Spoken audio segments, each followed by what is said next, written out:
نحمده ونستعينه ونستغفره ونعوذ بالله من شرور أنفسنا ومن سيئات أعمالنا. من يهده الله فلا مضل له ومن يضلل فلا هادي له. ونشهد أن لا إله إلا الله وحده لا شريك له. ونشهد أن سيدنا ونبينا وحبيبنا ومولانا محمدا عبده ورسوله صلى الله تعالى عليه وعلى آله وأصحابه وبارك وسلم تسليما كثيرا. أما بعد، فقد قال الله تبارك وتعالى في كلامه المجيد والفرقان الحميد: أعوذ بالله من الشيطان الرجيم. بسم الله الرحمن الرحيم.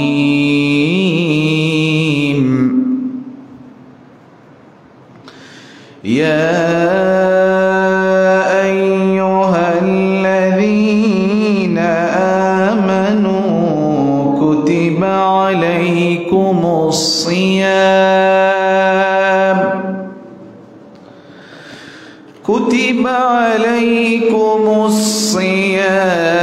كما كتب على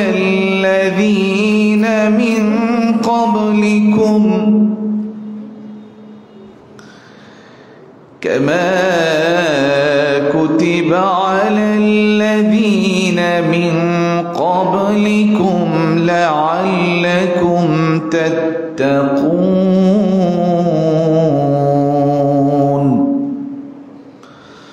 صدق الله العظيم، وصدق رسوله النبي الحبيب الكريم، ونحن على ذلك من الشاهدين والشاكرين، والحمد لله رب العالمين. وقال النبي صلى الله عليه وسلم عن أبي هريرة رضي الله تعالى عنه قال رسول الله صلى الله عليه وسلم: من صام رمضان إيمانا واحتسابا غفر له ما تقدم من ذنبه. وفي حديث آخر عن أبي سعيد الخدري رضي الله تعالى عنه قال من صام رمضان غفر حدودا وتحفظ مما كان ينبغي له أن يتحفظ فيه كفر ما قبله، إلى آخر الحديث. إن الله وملائكته يصلون على النبي يا أيها الذين آمنوا صلوا عليه وسلموا تسليما. اللهم صل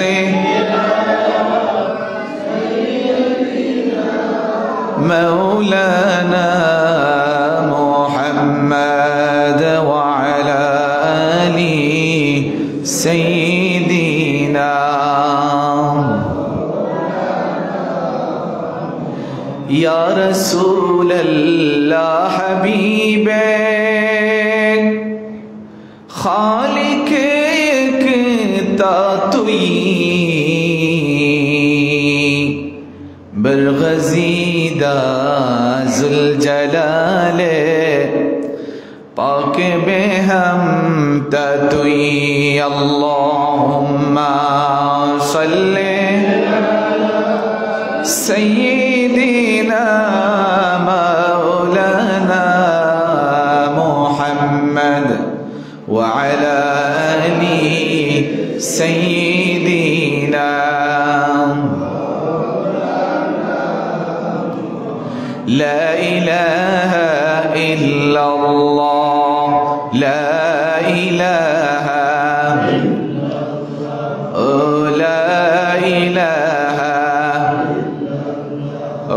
لا إله إلا حسبي ربي جل الله ما في قلبي غير الله نور محمد صلى الله لا إله الله لا إله পাখিরো গানে গানে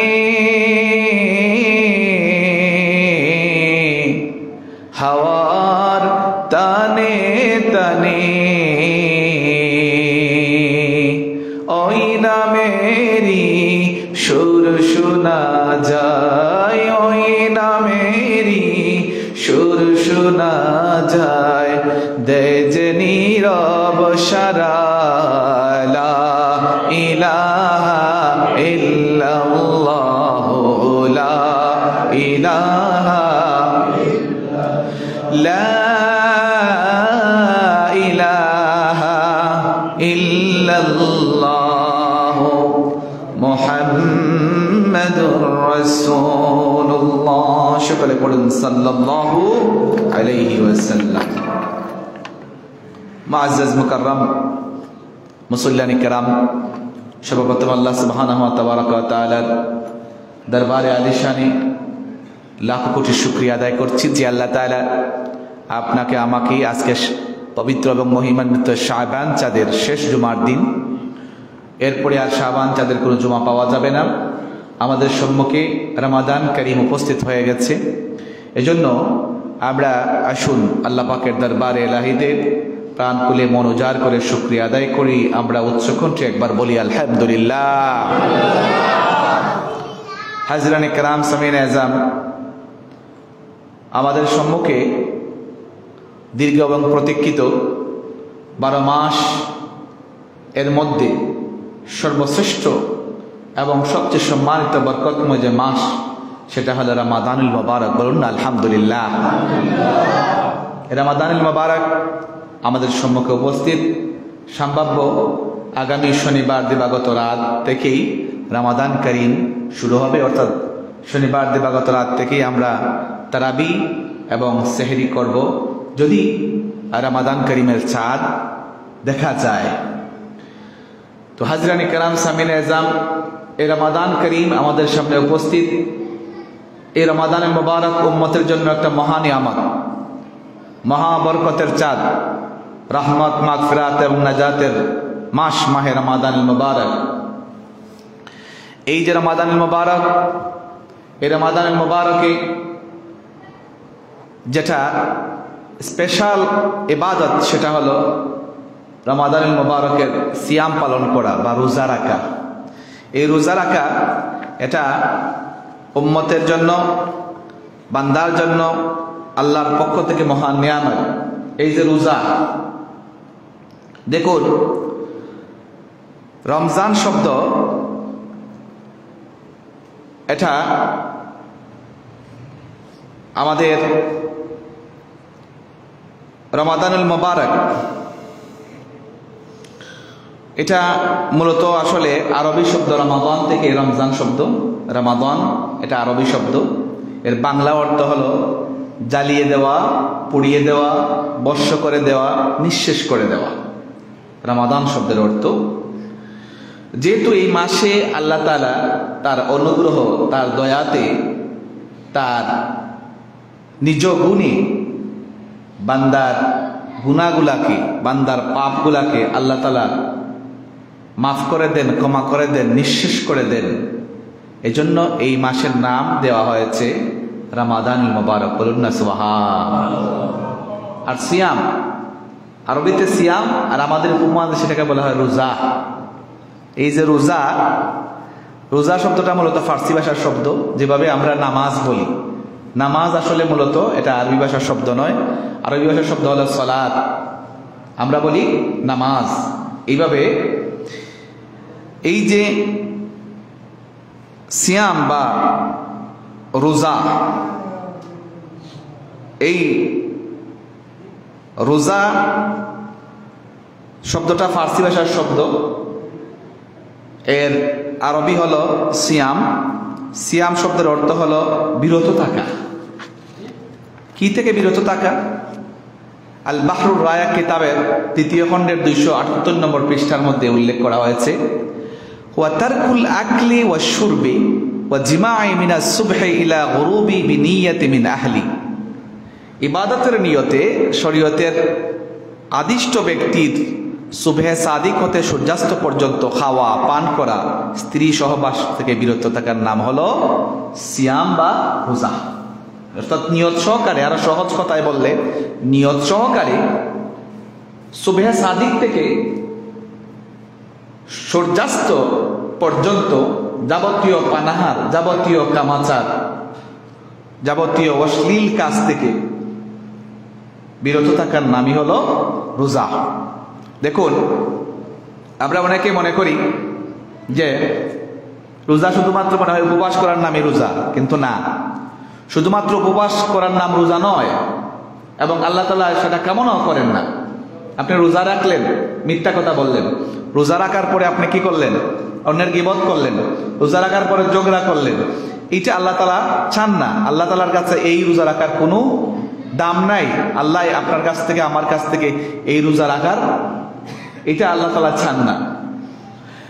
হাদিসে পাকে এসেছে, সহিহ আল বুখারী 1804 নং হাদিসে সাইয়্যিদুনা আবি হুরায়রা রাদিয়াল্লাহু তাআলা আনহু থেকে বর্ণিত, তিনি বলেন, ক্বালা রাসূলুল্লাহ সাল্লাল্লাহু আলাইহি ওয়াসাল্লাম, মান লাম ইয়াদা কাওলা যুরি ওয়াল আমালি ফি আমালি বিহি ফালাইসা লিল্লাহি হাজাতুন ফি আন ইয়াদা তাআমাহু ওয়া শারাবাহু। আল্লাহর হাবিব বলেন, কোন ব্যক্তি যদি মিথ্যা কথা বলা এবং তদনুযায়ী কাজ করা পরিত্যাগ না করে, তবে শুধুমাত্র খাদ্য এবং পানীয় পরিত্যাগ করা, এটা আল্লাহ তাআলার কোনো প্রয়োজন নাই। অর্থাৎ রাসূল করিম সাল্লাল্লাহু আলাইহি ওয়াসাল্লাম বললেন যে কোনো ব্যক্তি যদি মিথ্যা কথা ছাড়তে না পারে, গীবত করা ছাড়তে না পারে, এবং যাবতীয় যে সমস্ত গুনাহের কাজ আছে এগুলা পরিত্যাগ না করে শুধুমাত্র খাওয়া এবং পানীয় পরিত্যাগ করা, এটা আল্লাহর প্রয়োজন নাই। কারণ রোজা এমন একটা স্পেশাল ইবাদত। হাদিসে পাকে এসেছে, রাসূল করিম সাল্লাল্লাহু আলাইহি ওয়াসাল্লাম বলেন, বুখারী শরীফের হাদিস, মান সামা রমাদানা ঈমানান ওয়া ইহতিসাবান গুফিরা লাহু মা তাকদ্দামা মিন যামবি। বলুন না সুবহানাল্লাহ। নবী করিম সাল্লাল্লাহু আলাইহি ওয়াসাল্লাম বলেন, যে ব্যক্তি ঈমান এবং ইহতিসাবের সহিত রমাদানুল করিমের রোজা রাখবে, যে ব্যক্তি ঈমানের সাথে সওয়াবের নিয়তে, মান সামা রমাদানা ঈমানান ওয়া ইহতিসাবান গুফিরা লাহু মা তাকদ্দামা মিন যামবিহি, ঈমান এবং সওয়াবের নিয়তে খালিস মুখলিস ভাবে যদি কেউ আল্লাহ তাআলার সন্তুষ্টির জন্য সিয়াম পালন করে, রোজা রাখে, 1 মাস রোজা রাখার পরে আল্লাহ তাআলা তার দয়া দিয়া, অনুগ্রহ দিয়া পূর্বের জীবনের সকল গুনাহগুলি মাফ করে দিবেন। কত পাওয়ারফুল ইবাদত! এজন্য এই ইবাদতের মাঝে যাতে এমন কোনো আমরা ত্রুটি না করি, যে ত্রুটির কারণে আমাদের সিয়ামটা নষ্ট হয়ে যায়, রোজাটা নষ্ট হয়ে যায়, রোজাটার মধ্যে কি চলে আসে? ত্রুটি চলে আসে।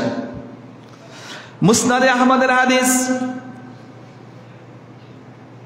15524 সাইয়্যিদুনা আবি সাইয়্যিদ খুদরি রাদিয়াল্লাহু তাআলা আনহু থেকে বর্ণিত, তিনি বলেন عن أبي سعيد الخدري رضي الله تعالى عنه عن النبي صلى الله عليه وسلم قال من صام رمضان وغفر حدودا وتحفظ مما كان ينبغي له أن يتحفظ فيه كفر ما قبل আল্লাহর হাবিব নূরের জবান থেকে ইরশাদ করেন, যে ব্যক্তির রমাদানুল মুবারকের রোজার হক এবং আদব রক্ষা করে যথাযথভাবে রোজা রাখলো, আল্লাহ তাআলা এই রোজাকে তার পেছনের জিন্দেগির সকল গুনার কাফারা বানায়া দিবেন। সুবহান। হাজরিন কিরাম, সামিন এজাম, সময় আজকে একবারে সংক্ষেপ, অনেক আলোচনা আমাদের হাতে আছে। আমি এই কথা শুধু বলবো, রোজা রাখা এটা আস-সাওমু জুন্নাতুন, রোজাকে বলা হয়েছে ডাল স্বরূপ। কিসের ডাল? রোজা রাখার ফলে গুনার ডাল স্বরূপ। রোজা রাখলে মানুষ মিথ্যা কথা বলতে পারে না, রোজা রাখলে মানুষ গীবত করতে পারে না, রোজা রাখলে মানুষ শিকায়ত করতে পারে না, অন্যকে গালি দিতে পারে না। হাদিসে এসেছে, আল্লাহর হাবিব বলেন, কেউ যদি রোজা রাখার পরে আপনার সাথে ঝগড়া করতে আসে, আপনি বলবেন, ভাই আমি রোজা, আমি কি তোমার সাথে আমি এখন ঝগড়া করতে পারবো না, তোমার সাথে যদি বিশেষ কোনো কাজ থাকে আমার সাথে ইফতারের পরে দেখা করো, অথবা রমাদানের মুবারকের পরে তোমার সাথে আমার কথা হবে, কোনো বিশেষ প্রয়োজন থাকলে তোমার সাথে সেটা আমার মিটমাট হবে। রোজা রাখার পরে কেউ ঝগড়া না করার জন্য আল্লাহ রাসূল বলেছেন। এবং আল্লাহ রাসূল বলেছেন, আস-সাওমু জুন্নাতুন, রোজা হলো ডাল স্বরূপ। কিয়ামতের দিন যুদ্ধে যেভাবে ঢাল তার শত্রুর আঘাতকে প্রতিহত করে, এইভাবে যদি কেউ খালিস মুখলিস ভাবে বিশুদ্ধভাবে রোজা রাখতে পারে, কিয়ামতের ময়দানে রোজা আল্লাহর দুজকের আগুনকে এইভাবে ডাল স্বরূপ ফিরাইয়া রাখবে। বলুন না সুবহানাল্লাহ।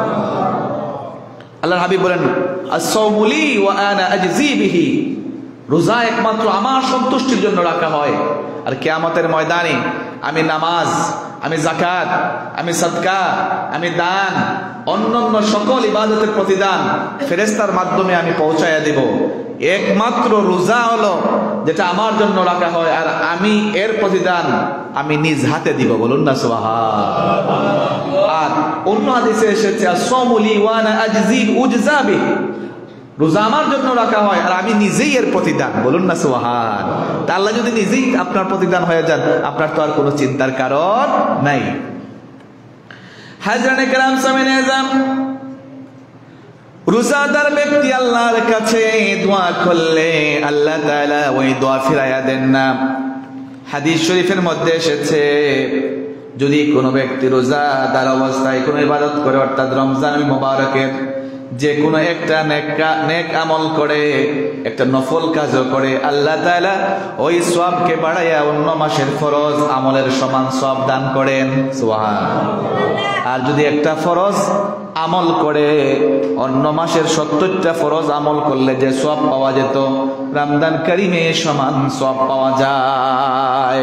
সুবহানাল্লাহ। হাজরিন কিরাম, সামিনে আযম, এই জন্যে রমাদানুল কারিমে যেভাবে সওয়াবও বেশি, গুনাহও কিন্তু কম নয়। রমজানুল মুবারকে একটা সামান্য যদি আপনি কি করেন, নেকি করেন, ফরজের সমান নেকি পাবেন। গুনাহ করলেও বিপরীত আছে না নাই? গুনাহ করলেও আছে। এই জন্য রমজান কারিমে খুব খেয়ালে, খুব হুঁশে কথাবার্তা বলতে হবে এবং আমাদের ইবাদতের মাত্রা বাড়াইয়া দিতে হবে। দেখুন, হাদিস শরীফে রাসূল করিম সাল্লাল্লাহু আলাইহি ওয়াসাল্লাম বলেন, রোজাদারের মর্যাদা আল্লাহর কাছে এত বেশি। একজন মানুষ রোজা রাখার পরে মনে করেন কোনো কাজ কাম করেছে, তার হয়রানি এসে গেছে, সে একটু ঘুমাইছে, ক্লান্ত হওয়ার কারণে ঘুমিয়ে পড়েছে। এই যে সে ঘুমাইছে, এটাও আল্লাহ তাআলা ইবাদতের মধ্যে গণ্য করবেন। সুবহানাল্লাহ। হাদিসে এসেছে, তার ক্লান্তির কারণে, রোজা রাখার কারণে যে ঘুম তার চোখে চলে আসছে, ওই ঘুমের মধ্যে যতটা শ্বাস সে নিয়েছে, যতটা প্রশ্বাস সে ছেড়েছে, প্রত্যেক শ্বাস নিঃশ্বাসে আল্লাহ তাআলা একটি করে নেকি লিখে দিবেন। সুবহানাল্লাহ। এই জন্য হাজরানে কিরাম, সামিনে আযম, এটা আমাদের জন্য খুশখবর, এটা আমাদের জন্য বড় একটা পাওনা, এবং রোজা এই রমাদানুল মুবারকের মাসটা আমাদের জন্য আল্লাহর পক্ষ থেকে বড় নিয়ামত।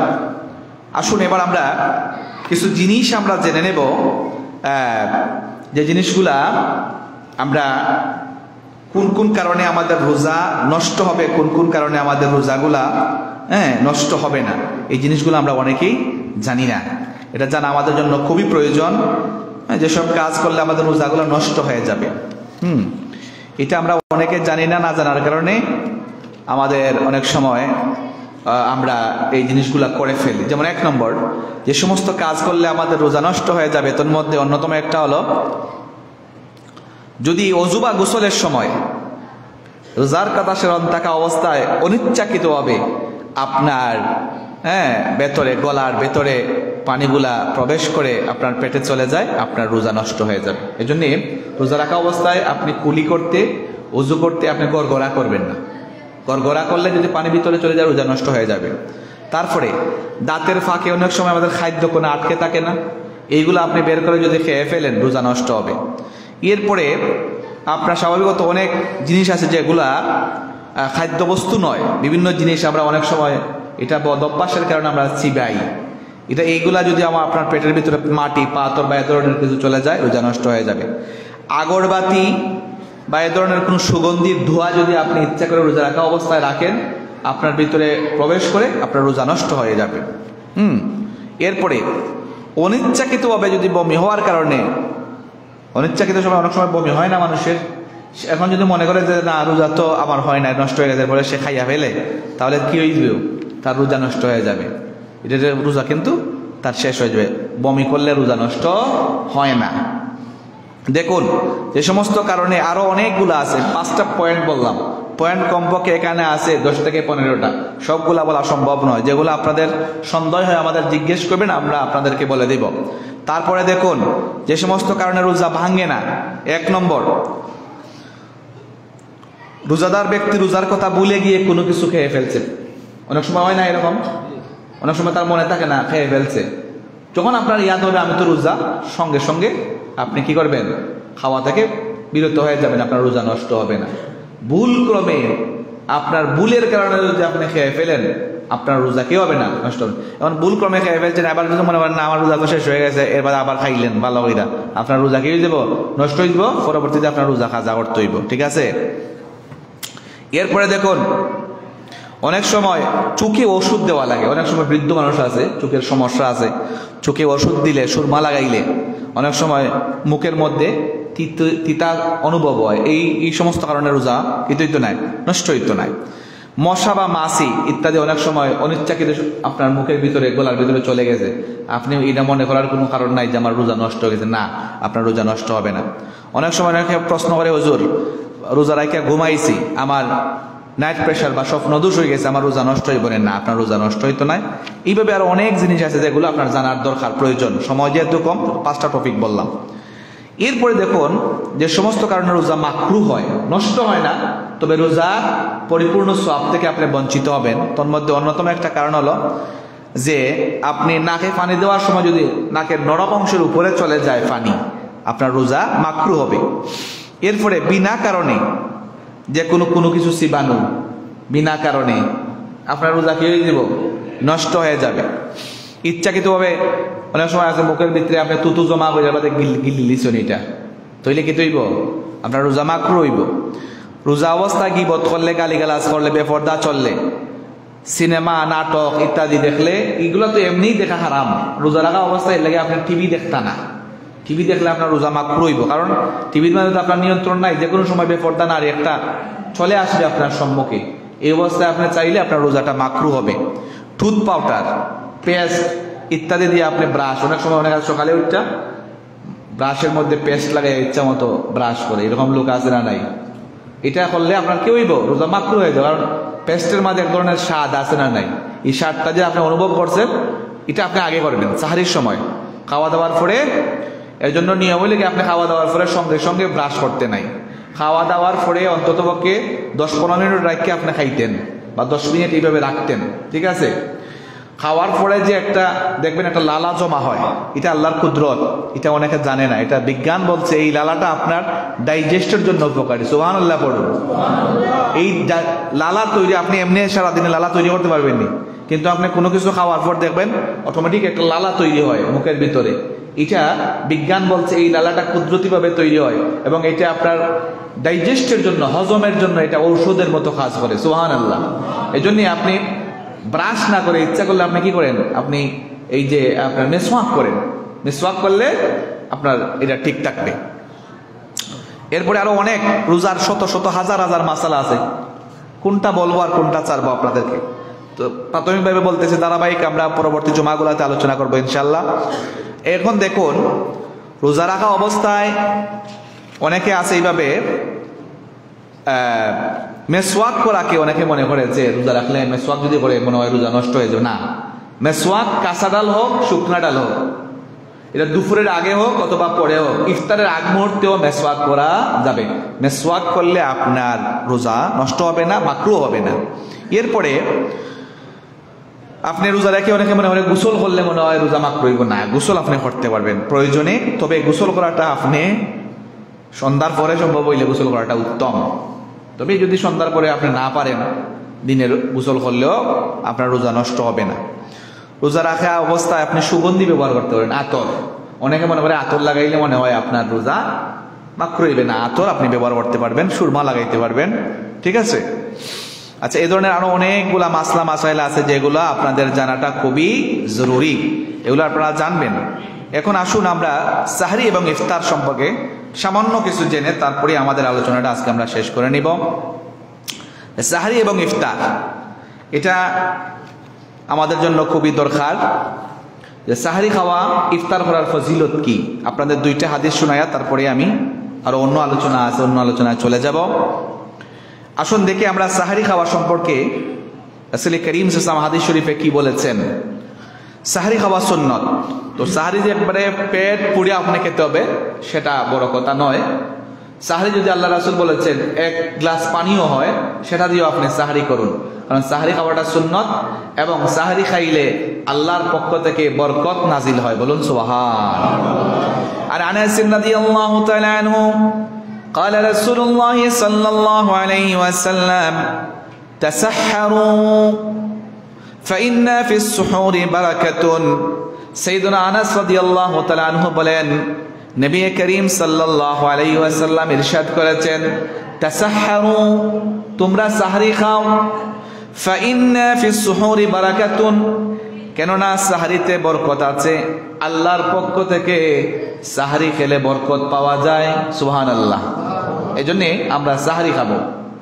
তবে সাহরি খাবার একটা সুন্নত নিয়ম আছে। সাহরি খাবেন আপনি শেষ রাতে। ইহুদিরা সাহরি খাইতো মধ্যরাতে অথবা এশার পরে তারা সাহরি খাইতো, আর একবার ইফতার করত সূর্য ডোবার পরে আর অনেকক্ষণ লেট করে। এটা সুন্নতের খেলাফ হবে। সাহরি খাবেন শেষ রাতে। অনেকে মনে করেন সাহরির শেষ টাইম 4টায়, কথার কথা। অনেকে দেখবেন আপনি 12টা 1টার সময় সাহরি খাইয়া রাইকা দেয়, এটা সুন্নতের খেলাফ। সাহরি খাইবেন একবারে শেষ টাইম, সাহরির শেষ সময়ের মনে করেন আধা ঘন্টা আগে, 20 মিনিট আগে এইরকম শেষ করবেন, এটাতে বরকত বেশি হবে, সুন্নতের আমল হবে। ইফতার আপনি লেটে করবেন না, ইফতার করবেন তাড়াতাড়ি করে, আজান হলেই বা ইফতারের সময় হলে ইফতার করে ফেলবেন। অন্য হাদিসে আল্লাহর হাবিব বলেন, মুসনাদে ইবনুল জাদের হাদিস 3391 নম্বর হাদিস, তাসাহহারু ওয়ালাউ আলা জারইন মিন মাইন সালাতুল্লাহি আলাল মুতাসাহহিরিন। আল্লাহর হাবিব বলেন, তোমরা সাহরি খাও যদি এক ডুব পানি হয়, কারণ যারা সাহরি খায় আল্লাহ তাআলা তাদের উপর খাস রহমত বর্ষণ করেন। সুবহানাল্লাহ। দেখুন এখানে আরেকটা মাসালা আছে। সাহরি খাওয়ার মধ্যে আপনি নর্মালি আমরা যে খাবার খাই, এই খাবারের মধ্যে যদি আপনি অতিরিক্ত আপনি শান শৌকত বাড়ান, এটার জন্য কিন্তু আল্লাহর কাছে জবাব দিতে হইব। কথা বুঝতেছেন নি? আপনি 2 তরকারি দিয়ে খাইলে আপনার চলেন, আপনি 10 তরকারির রান্না করছেন, কিন্তু আল্লাহ তাআলা একমাত্র রমজান মুবারক এটা ছাড় দিচ্ছেন। সুবহানাল্লাহ পড়ো। রমজানুল মুবারকে আল্লাহ তাআলা এটা ছাড় দিয়েছেন, এটার হিসাব নেবেন না। আল্লাহর হাবিব বলছেন যদি রমজানুল মুবারকে কেউ সাহারি খাওয়ার সময়, ইফতার করার সময় আইটেম বাড়ায়, আল্লাহ এটার হিসাব নেবেন না। সুবহানাল্লাহ। আচ্ছা, এখন দেখুন ইফতারটা হযরত আনাস রাদিয়াল্লাহু থেকে বর্ণিত, আবু হুরায়রা রাদিয়াল্লাহু থেকে বর্ণিত, নবী করিম সাল্লাল্লাহু আলাইহি ওয়াসাল্লাম ইরশাদ করেন, قال الله عز وجل إن أحب عبادي إلى أعجلهم فطرة। নবী করিম সাল্লাল্লাহু আলাইহি ওয়াসাল্লাম ইরশাদ করেছেন, আমার কাছে প্রিয় বান্দা হচ্ছে তারা যারা যথাসময়ে, দ্রুততম সময়ে কি করে? ইফতার করে। ইফতারের সময় হলে সঙ্গে সঙ্গে ইফতার করার পরে আপনি নামাজ পড়বেন।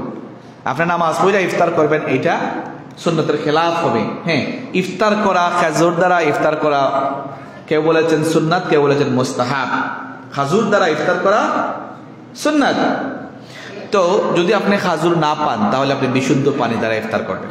ঠিক আছে, বিশুদ্ধ পানি এরা ইফতার করবেন। এখন আরেকটা বিষয় বলি, ইফতার করানোর সওয়াব সম্পর্কে আগামী জুমায় বিস্তারিত আলোচনা করব। তবে সংক্ষিপ্তভাবে একটা কথা আমি বলি, আপনি যদি কাউকে ইফতার করান, তো ইফতার করানোর সওয়াবটা কি?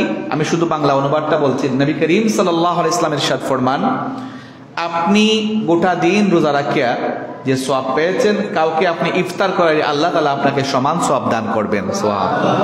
তবে হ্যাঁ, যাকে ইফতার করাইছেন তার সওয়াব থেকে আপনাকে দিবেন না, কেটে দিবেন না। অনেকে মনে করে আরেকজনের ইফতার দিয়ে আমি কেন ইফতার করব, তা আমার সওয়াব তো সে নিয়ে যাবে না। আপনার সওয়াব আল্লাহর কাছে কি এমন কমতি পড়ছেননি যে আপনার সওয়াব আমাকে নিতে হবে? আল্লাহর কুদরতি ভান্ডারে তো সওয়াবের অভাব নাই। আল্লাহর পক্ষ থেকে স্পেশাল সওয়াব দান করবেন। আপনি যদি অন্য কাউকে ইফতার করান তো কি হবে? আল্লাহর পক্ষ থেকে যিনি ইফতার করাইছেন উনি আপনি গোটা দিন রোজা রেখে যে সওয়াব অর্জন করেছেন, আল্লাহ তাআলা সমান সওয়াব দান করবেন। সুবহানাল্লাহ। এজন্য আল্লাহ রাসূল বলেছেন, তোমরা ইফতার করাও মানুষকে। কি করে? অন্তত একটা খেজুর হলো, এক চুমুক দুধ দিয়ে হলো, না হয় এক গ্লাস পানি দিয়ে হলো অন্যকে ইফতার করানোর চেষ্টা করো। যাই হোক, হাজিরানে কেরাম, সামিনে আজম, সময় আমাদের একবারে কম। আসলে আজকে আলোচনা করার কোনো ধারাবাহিকতাই আমি পাচ্ছি না খুঁজে, যে আলোচনা কিন্তু অনেক কিছু চলে আসে। যাই হোক, আর একটা কথা বলি আপনাদের, দেখুন যে তারাবিহের নামাজ রমাদানুল মুবারকের সাথে সম্পৃক্ত, ঠিক কিনা বলুন? অন্য কোনো মাসে তারাবির নামাজ আসেনি, নাই। তো তারাবির নামাজ কয় রাকাত পড়বেন? আওয়াজ করুন, কয় রাকাত?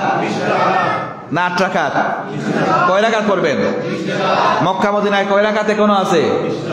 বাইতুল মুকাররমে কয় রাকাত হয়?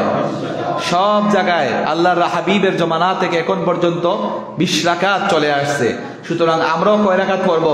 20 রাকাত পড়ব। এই যে সমস্ত আলতু ফালতু বিভিন্ন ধরনের আজিবাজি ভ্রান্ত মতবাদ, এগুলাই আমরা কান দেব না। আমরা তারাবির নামাজ কয় রাকাত পড়ব? 20 রাকাত। বলুন ইনশাআল্লাহ। আমাদের নাদামপুর, ঐতিহ্যবাহী নাদামপুর জামে মসজিদে 2 জন সম্মানিত হাফেজে কোরআন তারা নিয়োগ হয়েছেন। তারা ইনশাআল্লাহুল আজিজ খতমে তারাবির জামাতে তারা ইমামতি করবেন, আমরা পিছনে নামাজ পড়ব ইনশাআল্লাহ। যথাসময়ে আসবেন। মুতলি সাহেব বলেছেন একটা সময় নির্ধারণ আপনাদের করা হবে ইনশাআল্লাহ। আমাদের আর 10 মিনিট পরে ইনশাআল্লাহ একটা সময় নির্ধারণ করে দিবেন। আর একটা কথা হচ্ছে যে দেখুন,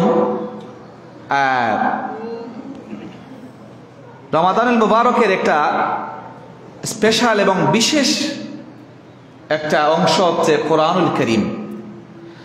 আল্লাহ পাক রব্বুল আলামিন কোরআনুল কারীমে বলেন, শাহরু রমাদানাল্লাযী উনজিলা ফীহিল কুরআন হুদাল লিন-নাসি ওয়া বাইয়িনাতিন মিনাল হুদা ওয়াল ফুরকান। আল্লাহ বলেন, শাহরু রমাদানাল্লাযী উনজিলা ফীহিল কুরআন, আমি এই রমাদানুল কারীমে আমি কোরআনুল কারীমকে নাজিল করেছি। আল্লাহ ইচ্ছা করলে তো অন্য কোনো মাসে নাজিল করতে পারতেন, ঠিক কিনা বলুন?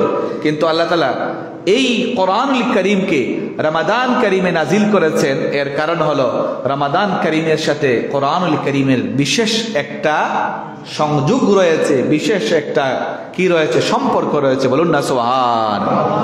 এজন্য রমজানুল মুবারকে কোরআন নাজিলের মাস। এই মাসে আমাদের বেশি বেশি কোরআন তেলাওয়াত করতে হবে, কোরআনের চর্চা করতে হবে। দেখুন, আমরা যে সকল ইবাদতের মূল ইবাদত, সকল ইবাদতের মধ্যে শ্রেষ্ঠ ইবাদত হলো নামাজ। এখন আপনি যদি নামাজ আপনার বিশুদ্ধ না হয়, তাহলে অন্য কোনো ইবাদতের গুরুত্ব আল্লাহর কাছে থাকে না। এটাই নবী করিম সাল্লাল্লাহু আলাইহি ওয়াসাল্লাম হাদিস শরীফের মধ্যে ইরশাদ করেছেন। এখন নামাজ বিশুদ্ধ করতে হলে 1 নম্বর শর্ত হলো আপনার কেরাত সহি হওয়া। কি সহি হওয়া? কেরাত সহি হতে হবে আপনার। যদি আপনার কেরাত সহি না হয় আপনার নামাজ সহি হবে না। যেমন মনে করেন, আমি 2টা উদাহরণ আপনাকে দিচ্ছি। যেমন আমরা কোরআনুল কারীমের সর্বপ্রথম সূরা সূরা আল ফাতিহা, ঠিক কিনা বলুন? আমরা পড়ি বিসমিল্লাহির রহমানির রহিম আলহামদুলিল্লাহি রাব্বিল আলামিন। এই যে আমি বললাম আলহামদুলিল্লাহ রাব্বিল আলামিন, সমস্ত প্রশংসা বিশ্বজাহানের প্রতিপালক, বিশ্বজাহানের রব আল্লাহ তাআলার জন্য। এখন আলহামদু শব্দের অর্থ হচ্ছে প্রশংসা। এখন আপনি যদি বিশুদ্ধ করে, এখানে 2টা হা আছে, একটা হা একটা হা আছে না নাই? একটাকে তাজউইদের ভাষায় বলা হয় হায়ে হতি, আর একটা হচ্ছে হায়ে হাওয়াজ, যেটার আওয়াজ বড় হয়, গুল হা যেটা। এখানে আলহামদু লিখতে যে হা আসছে এটা হচ্ছে হায়ে হতি, যেটার আওয়াজ কণ্ঠনালীর মধ্যস্থল থেকে হয়। এখন আপনি যদি হায়ে হতির জায়গায় হায়ে হাওয়াজ পড়েন, অর্থ চেঞ্জ হয়ে যাবে। আলহামদু অর্থ সমস্ত প্রশংসা, আর যদি আপনি পড়েন আলহামদু হয়ে যাবে সমস্ত আগুন। নাউজুবিল্লাহ পড়বেন না? আলহামদুলিল্লাহ রাব্বিল আলামিন, সমস্ত প্রশংসা আল্লাহর জন্য। আর যদি আপনি পড়েন আলহামদুলিল্লাহ রাব্বিল আলামিন, তাহলে অর্থ হয়ে যাবে সমস্ত আগুন বা সমস্ত দুজক আল্লাহর জন্য। বলুন নাউজুবিল্লাহ। এইভাবে যেমন আপনি বললেন কুল হুয়াল্লাহু আহাদ, অর্থ কুল, হে রাসূল, হে হাবিব, আপনি বলুন আল্লাহু আহাদ, আল্লাহ এক এবং একক। এখন এই জায়গায় কফ আছে 2টা, একটা কফ একটা হচ্ছে কাফ। হ্যাঁ, এখন আপনি কুল বলতে বড় কাফ, যেটা আওয়াজ বড় হয়, এটা কুল, এই কাফ দিয়ে পড়া লাগে। এখন আপনি যদি কুল হুয়াল্লাহু আহাদের জায়গায় আপনি পড়েন কুল হুয়াল্লাহু আহাদ, অর্থ পরিবর্তন হয়ে যাবে। কি পরিবর্তন হবে? কুল হুয়াল্লাহু আহাদ, বলুন আল্লাহ এক এবং একক। আর যদি আপনি বলেন কুল হুয়াল্লাহু আহাদ, অর্থ হয়ে যাবে খাও আল্লাহ তাআলাকে। বলুন না নাউজুবিল্লাহ। অর্থ পরিবর্তন হয়েছে না হয়েছে না? কুল অর্থ বলা, আর খুল অর্থ খাও, খাওয়া, 2টা সম্পূর্ণ চেঞ্জ হয়ে গেছে। এজন্যে কুরআনুল কারীমকে সহি করা প্রত্যেক মুমিন মুসলমান সাবালক নর নারীর উপর ফরজ। এই কুরআনুল কারীম নাজিলের মাসে কোরআন চর্চায় যেন আমরা আত্মনিয়োগ করি। এজন্য আমাদের জন্য বড় একটা নিয়ামত হচ্ছে দারুল কেরাত মজিদিয়া ফুলতলি ট্রাস্ট। বলুন আলহামদুলিল্লাহ। এই দারুল কেরাত মজিদিয়া ফুলতলি ট্রাস্টের মাধ্যমে আজকে হাজার হাজার নয়, লাখো লাখো শিক্ষার্থী, গত বছরের একটা পরিসংখ্যানে দেখা গেছে যে প্রতি বছর 3000 কেন্দ্রের মাধ্যমে প্রতি বছর 10 লক্ষেরও বেশি শিক্ষার্থী শুদ্ধ করে কোরআন শিক্ষার সুযোগ পাচ্ছে। বলুন না আলহামদুলিল্লাহ। এজন্যে এই যে দারুল কেরাত, আমাদের এই নাদামপুর জামে মসজিদের যে কেন্দ্র আছে, আমি আপনাদের সকলকে আহ্বান জানাবো, আপনাদের সন্তান যারা আছেন তাদেরকে দারুল কেরাতে ভর্তি করুন। ছেলে হোক মেয়ে হোক, কোরআন শিক্ষা করা কি তার জন্য ফরজ। সহি করে কোরআন শিক্ষা করা কি ফরজে আইন, শুধু ফরজ নয়, ফরজে আইন তার জন্য। যদি কেরাত সহি না হয় নামাজ তো হবে না, আর নামাজ যদি না হয় আপনি আমি মুসলমান দাবি করার কোনো সার্থকতা নাই। যারা মুরব্বী আমরা হয়ে গেছি, হয়তো আমরা ছোটবেলায় এটা পড়ি নাই, কিন্তু আপনার সন্তানকে যদি আপনি সুবর্ণ সুযোগ পাওয়ার পরেও আপনি যদি তাকে দারুল কেরাতে ভর্তি না করেন, এই সুযোগ না দেন, আল্লাহর কাছে জবাব দেওয়া লাগবে কি লাগবে না? অবশ্যই জবাব দেওয়া লাগবে। এজন্য আপনার সন্তান, আপনার ছেলে, আপনার মেয়ে, এদেরকে দারুল কেরাতে ভর্তি করুন। আর বিভিন্ন এই যে দুঃখা থেকে আপনারা সাবধান থাকুন। দেখুন, এই বছর প্রায় 42 দিনের মতো রমাদান মুবারক কারীম উপলক্ষে প্রতিষ্ঠানগুলো সরকারিভাবে বন্ধ দেওয়া হয়েছে। অন্যান্য বছর কিন্তু আমরা দেখতাম রমাদানের কারীমে 15 রমাদান পর্যন্ত, 20 রমাদান পর্যন্ত প্রতিষ্ঠানগুলা খোলা। তখন বিভিন্ন এই যে অসাধু টিচাররা কোচিং এর নামে তারা ব্যবসা করত। এই পরীক্ষায় কোচিং না করলে পরীক্ষায় ফেল করবে, এই করবে সেই করবে। দেখুন, ইংলিশ গণিত আপনি এগুলা শিখাইয়া আপনার ছেলেকে খুব পণ্ডিত বানাইলেন, কবরে যাওয়ার পরে কি আপনার ইংলিশ কাজ দিবে? গণিতে কাজ দিবে? আপনি মৃত্যুর সময় আপনার সন্তান যদি শুদ্ধ করে কোরআন পড়তে না পারে, আপনার পাশে কি ইংলিশ বই পড়বে নাকি? আপনার পাশে বই তো কোরআনই পড়বে। কোরআন যদি না পড়ে, আল্লাহর হাবিব বলেন মৃত্যু শয্যায় যিনি শায়িত হয়ে গেছেন সাকরাতের বিছানার পাশে, আপনার কোনো সন্তান বা কোনো মানুষ যদি শুদ্ধ করে কোরআনুল কারীমের তেলাওয়াত করে, সূরা ইয়াসিন পাঠ করে, আল্লাহ তাআলা আপনার সাকরাতের আযাবকে লাঘব করে দিবেন। বলুন না সুবহানাল্লাহ। আপনাদের কাছে করজোড়ে নিবেদন, এই কোচিং বাণিজ্য এই করব সেই করব, একবারে পাস করতে পারবে না। আমি আপনাদের একটা উৎসাহের জন্য বলছি। আমার আব্বা জান, আমরা 7 ভাই 1 বোন, রমাদান কারীম আসলে যত ধরনের পরীক্ষায় সামনে হোক, তিনি বলতেন আর কোনো পড়ার প্রয়োজন নাই, বই বন্ধ করো, প্রয়োজনে বইকে গাঁটটি বেঁধে রাখো। রমাদান আসছে, কোরআন নাজিলের মাস, সবাই কোরআন নিয়োগে, কোরআন শিক্ষার নিয়োগে আত্মনিয়োগ হয়ে যাও। আল্লাহর অশেষ দয়া মেহেরবানিতে আমরা সকল ভাই বোন দারুল কিরাত মজিদিয়া ফুলতলি ট্রাস্টের সনদপ্রাপ্তকারী। বলুন আলহামদুলিল্লাহ। এবং রমাদান কারীম আসলে আমরা সবাই কোরআন শিক্ষার কাজে আজ আমরা লিপ্ত হয়ে যাই। এটা আমার আব্বা আম্মার জন্য বড় সৌভাগ্য আমি মনে করি। এভাবে আপনারা আপনাদের সন্তানকে, আপনাদের সন্তানকে দারুল কিরাত মজিদিয়া ফুলতলি ট্রাস্টে ভর্তি করে দিন। ধারাবাহিক 4-5 বছর পড়ার পরে সেও একদিন কি হয়ে যাবে? কোরআনুল কারীমের কারি হয়ে যাবে। এবং এই সনদটা বিশুদ্ধ সনদে আল্লাহর রাসূল পর্যন্ত গিয়ে পৌঁছেছে, আপনার নাজাতের জন্য একটা ওসিলা হয়ে যাবে। বলুন না সুবহানাল্লাহ। ফজলি সাহেব রহমাতুল্লাহ আলাইহি এই আরব দেশে মক্কা মুআজ্জামার গ্র্যান্ড মুফতি, গ্র্যান্ড ইমাম রাইসুল কররা শেখ আহমদ আল হেজাজি আল মক্কির কাছ থেকে কোরআন পড়ে এসেছেন। তিনার থেকে ধারাবাহিক সনদে আল্লাহর রাসূল পর্যন্ত গিয়ে পৌঁছেছে। বলুন না সুবহানাল্লাহ। মিলাদ শরীফ তো কেউ কইছেন না?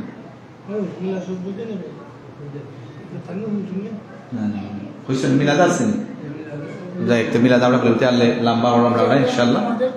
জি জি জি। এটা আপনি কইলেও কা, মাতি দাও কা, কইলেও কা, আপনি কইলে ভালো হইব। ওটা নৌকা কি কিনছি না মুতলি হিসাবে আপনি কইলে ভালো।